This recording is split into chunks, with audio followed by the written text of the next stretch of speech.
Bienvenue, I'm theoliverpickard and welcome to the 2CV Fete in beautiful Limousin, France. And there's Jolene, and this is my local 2CV show, my local 2CV Fete.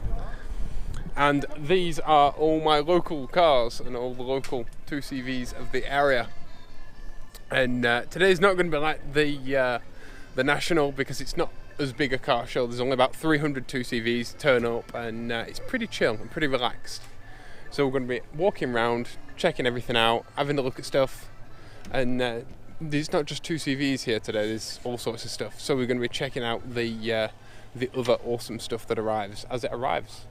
But we've already got 50s 2CVs, we've got, there's a 4-drive Mahari over there. We've got a couple of AMI 6s. Another AMI 6 saloon here, another AMI 6 saloon here. It's a very different affair to the one in the National. It's a lot more relaxed, a lot more family atmosphere, and there's much older cars tend to turn up. I think because it's not as far to drive. In fact, there is a Renault 4CV. Renault 4CV and the Dauphin. Oh, I love the little reversing lights.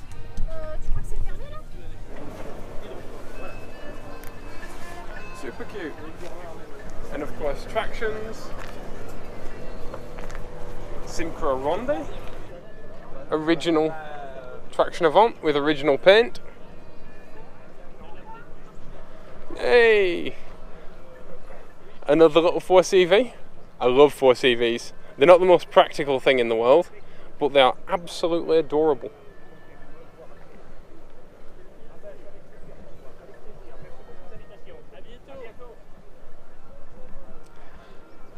BX 4-wheel drive. John Deere Acadian or Acadian. All sorts of cool stuff.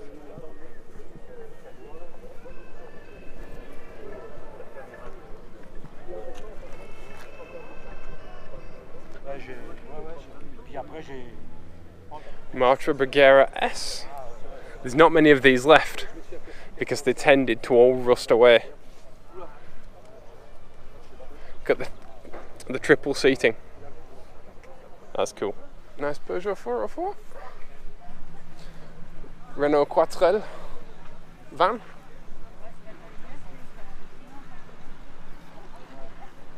Early DS. Opel Record.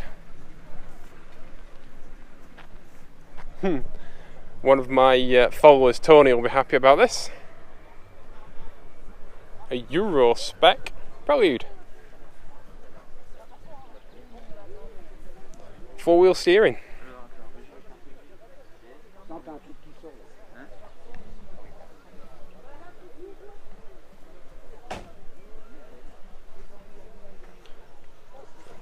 $1,300 Beetle. Ooh, CX.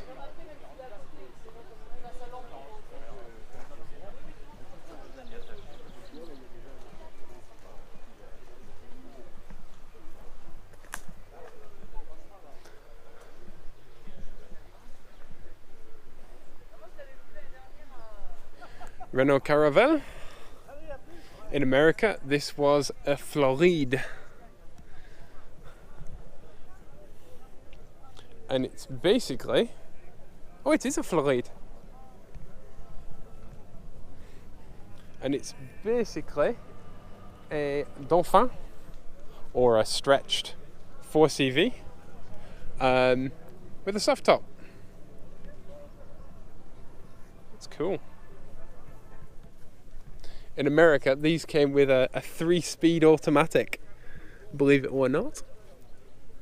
Americans and their automatics. And I should think that it was even more painfully slow than Jolene with a 3-speed automatic, because they're not light. Visa. Right, okay, I have a confession. Visas are a guilty pleasure car for me. I've said it before, but Visas were the last of the air-cooled flat twin 2CV engines, but these are 652. It was the engine that they planned to put in the 2CV but never got a chance to because it was killed off, because it was simply too expensive to build 2CVs by hand, whereas these little dudes could be built by robots. Yes.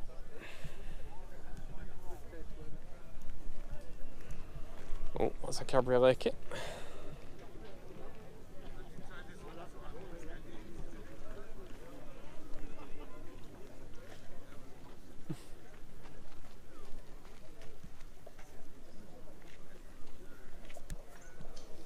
And that looks like a Simca Ronde grill badge to me. Traction Avant. You may not know this, but the Traction Avant was the most revolutionary car in the world. And this one has gorgeous Marshall headlights. Look at those headlights with the centre bar. It's stunning.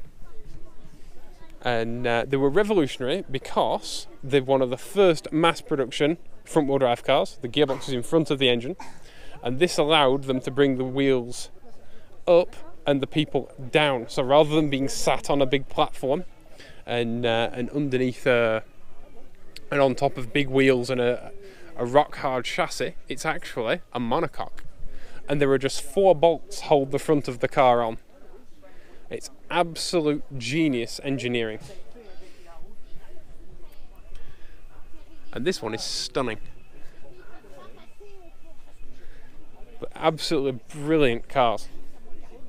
And like I say, in their day, utterly revolutionary. It was a monocoque. Oh, this is a big 6 as well. So this is a straight 6-cylinder.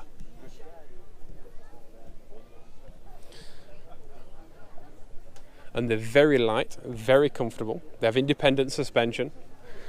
And this was for sale in the same year that you could buy a 1937 Ford, which came with a solid platform chassis and solid front suspension and cart springs. This was rocking around with torsion bars. How cool was that? Fun fact, John Cooper used the Traction Avant gearbox for his mid-engined Formula 1 cars. So even in the 50s, these things were revolutionary. I love this car. This was here last year. And this thing gets around. Look at those seats. You probably can't see those because it's in the shade. But it has beautiful leather tuck and roll.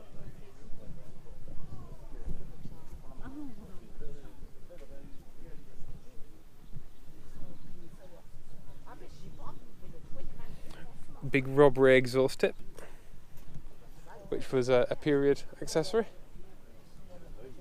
That's cool. Renault Caravelle with the early 60s spotlights, anti-fog lights, or fog lights. Sorry, when I've been speaking both English and French and everything else, it gets a little bit confusing. Anti-fog lights and fog lights, they're the same thing. Seeb headlights. BX.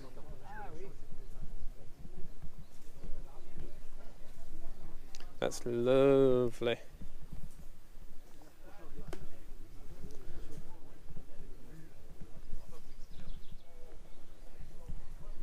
Top spec Dauphin.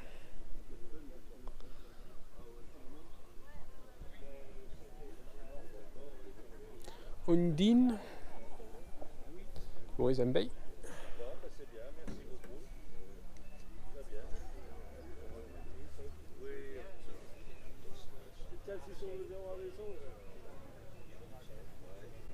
I was chatting to the owner of this MG earlier. This colour is only 1 year. It's Citroën yellow.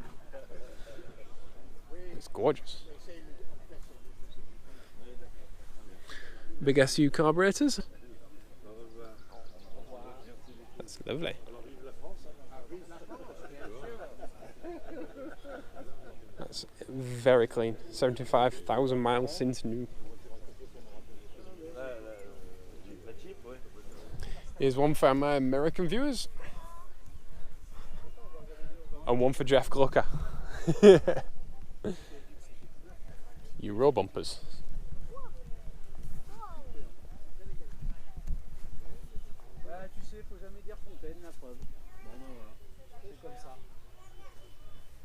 Very nice. GMC Sierra. I bet they're even rare in the US now. Not. That is a bloody big car. I mean, we've recently been taking photos of classics next to modern trucks and stuff, but that's an Arundino or a Dauphin, Renault Dauphin, and that's a GMC Sierra. Look at the size of that. It's huge. It's kind of interesting at these shows. The 2CVs can be quite normal because obviously it's just local people. But 2CV is kind of normal for me, and I've seen that many that it kind of becomes a normal thing. So it's always nice to see different stuff. And different is definitely what you get here. Like this Mathis, in fact. Check out this Mathis, she's pretty. There you go. How cool is that little fuel tank? And he's got an old fire extinguisher. My problem with these old pre-war cars is always fitting in them. Okay, this is a Visa GTI, and it's basically the same engine as a 206 Peugeot.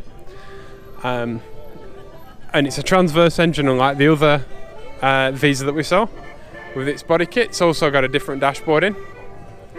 And they did very well racing. CX Turbo Prestige. Those wheels are cool.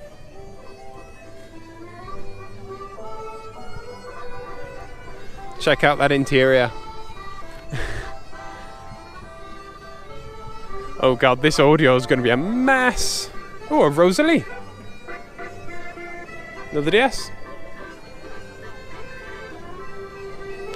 Trying to back a Rosalie up.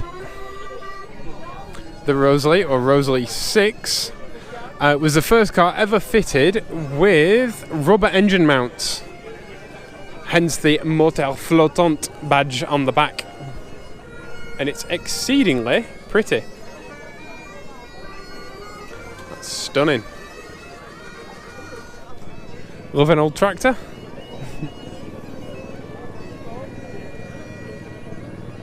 Oh, who makes this? It's a Citroën.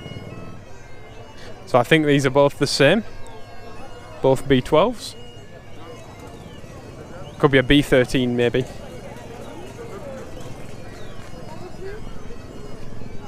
Check out the seat in the back. It's incredibly hard to make YouTube videos, believe it or not, when someone's playing the bagpipes. That is super, super cool. But if I hold myself next to it, I'm very big for an old Citroën. They are very small and very lovely.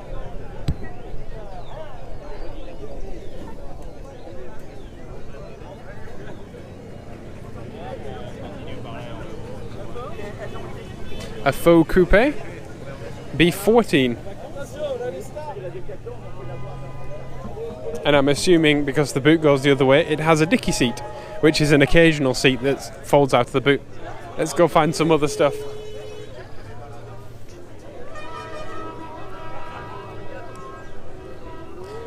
DS Palace. DS23. This is one of the later ones with fuel injection. They also have a plastic dashboard. The earlier cars have like a resin type dashboard. A lot of this is in effect to get people out of the way because people just walk in front, believe it or not. Little Elena or Elena.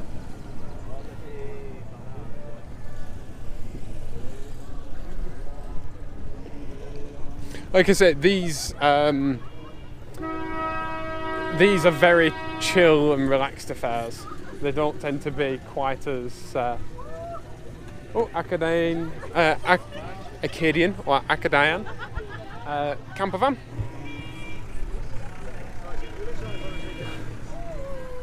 Right, this is a C15 van if you're in somewhere else in the world, where that's, yeah, C15 diesel. And C15s are everywhere here. They are, without a doubt, one of the most common vehicles. And they're like cockroaches, they're absolutely unkillable. That is a very pretty Renault 8, I like that colour. Metallic brown.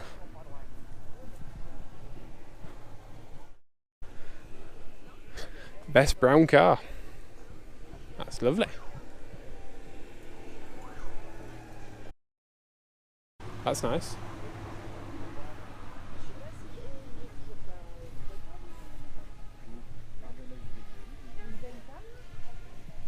That's very pretty.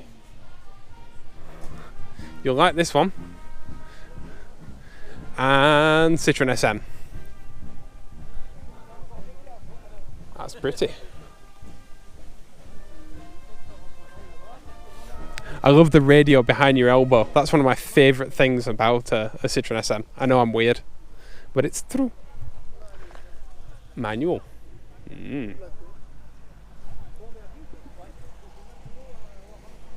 That's very cool. And obviously gets used, which is always nice.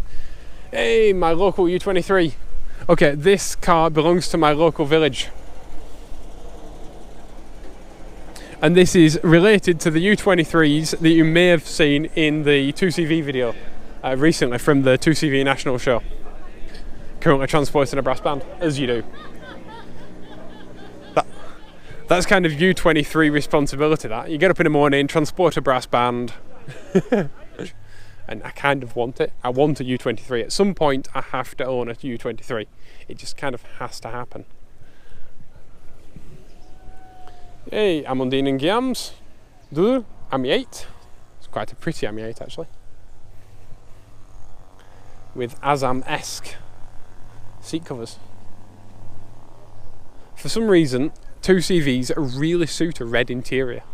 I'm not a fan of red cars, but it is a very nice interior colour.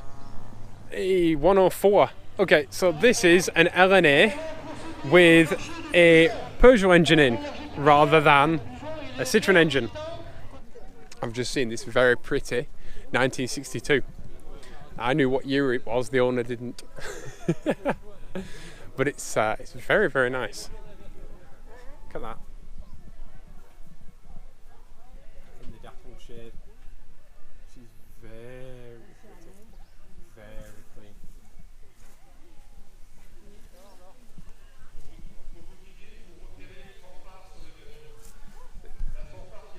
Literally about 6 months younger than Jolene. Now it's a bit quiet. We'll have a walk down and see what we can get. Cars seem to turn up at these events in like fits and starts, so you never know what's coming next. And when they arrive in a big group, it's best just to get out of the way. So yeah, this is a Renault Fuego. My dad had a silver Fuego when he met my mum, but this is a 2-litre GTL, whereas my dad's was a 1750. I think 1750 anyway, or a 1650. It's the Alpine engine. You see, some people don't believe me when I say that square lights can look incredibly pretty, and they're an absolute bargain. They're a lovely, lovely thing. And this one has a Gradulux window blind. They're very nice though, and they give you a lot of privacy. This is a beautifully tatty, I don't know what year it is, it's early 50s. Let's have a look at the doors.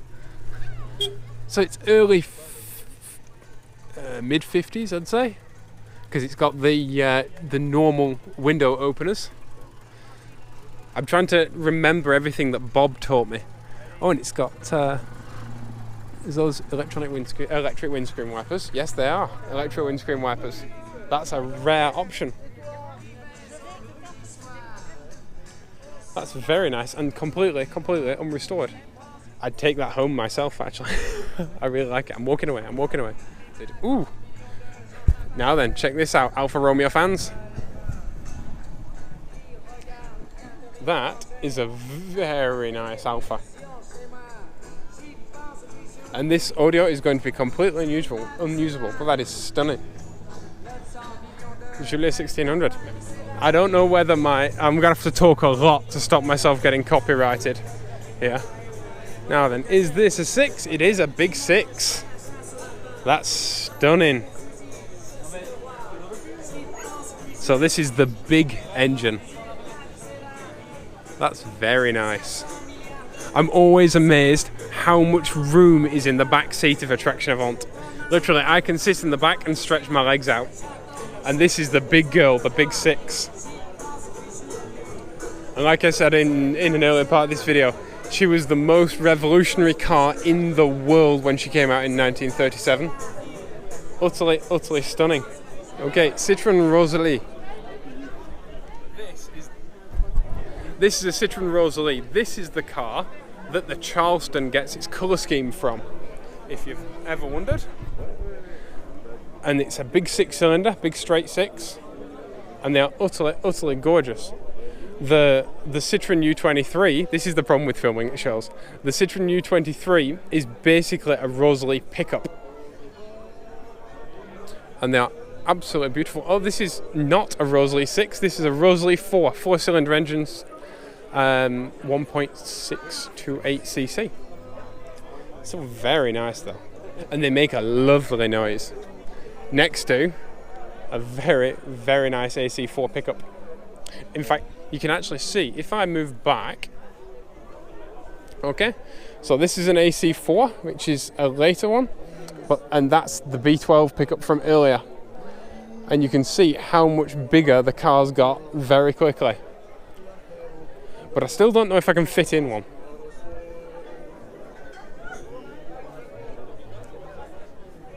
I reckon I can fit in that.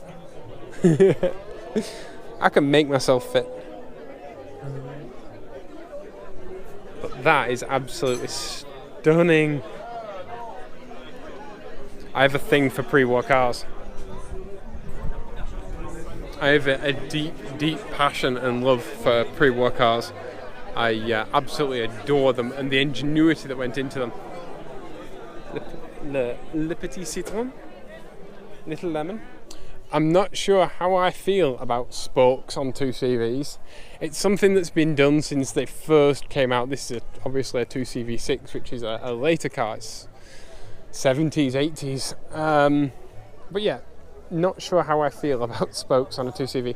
One of the biggest problems with running non-2CV wheels on a 2CV is you have to use spacers, which push the wheels out. And you can see at the back, it doesn't line up. And I think if you hit a big enough bump, you'd knock the wheel arch on the hub, which isn't the best.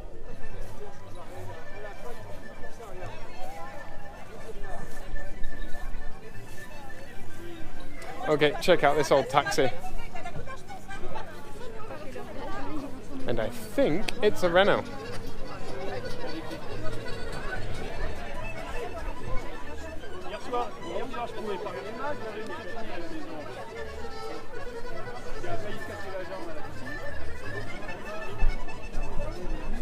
So this guy actually belongs to my local car club, and I have no idea what age it is, but I'm guessing it's like 1909 or something. Super cool.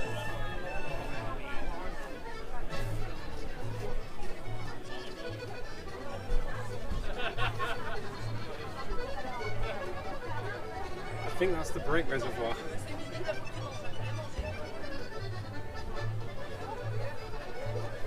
That's a 2CV shifter, so God knows where that goes. I have no idea. But it's cool.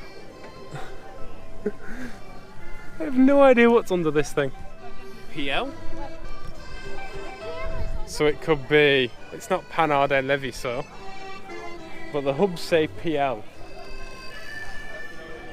No idea. Absolutely no idea, but it's cool. Hey look, there's a car over there like mine. Let's go see what else has turned up and then have some lunch. Velosolex front wheel drive moped. Yeah, the French and front wheel drive. Cool though, I dig it. I really want to go on one. Unfortunately, I don't have any friends that have one. I don't have any friends. No, I don't have any friends that own Velosolexes. Not locally anyway. I do know a guy that owns one, but he's in Nice, and I'm not driving 10 hours. Oh, let's have a look at that U23 from before. Ooh, this is nice. I'm on my way to the U23. I'm just getting distracted along the way.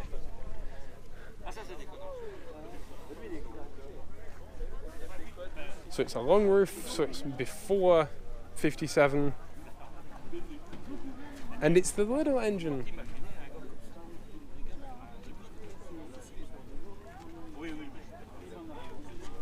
This is the teeny tiny engine, so I think this is just the beginning of the normal doors. So this is an early as Bob's. Look how tiny that intake manifold is though. It's teeny tiny. Right, let's have a look at that U23. No more stolen. Because I really like this U23. Oh, Hayabusa guy's coming round. So this is like a Rosalie, but it's a pickup.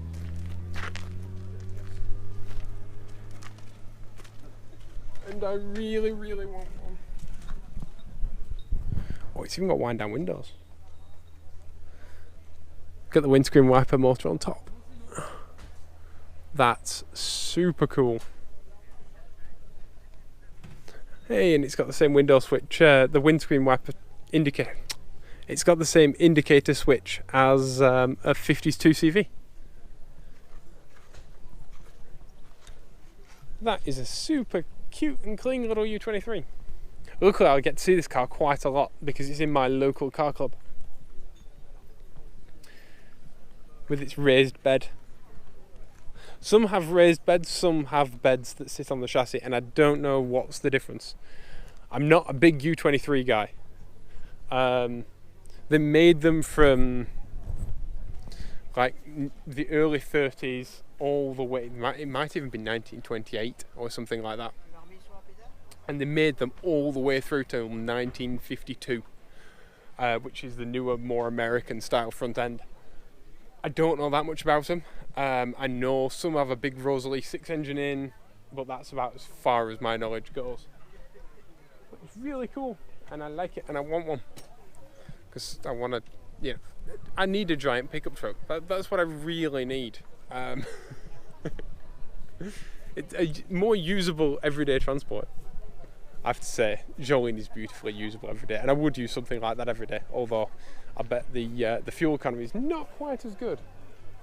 Gorgeous little 6-cylinder Peugeot soft top. That's pretty. Pininfarina.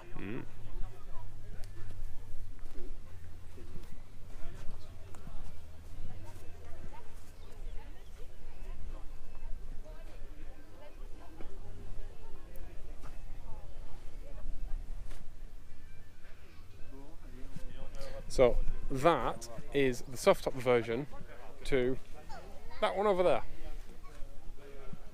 And I'm ruining a lady's photo. Pardon. And of course I can't go anywhere without seeing a Burton,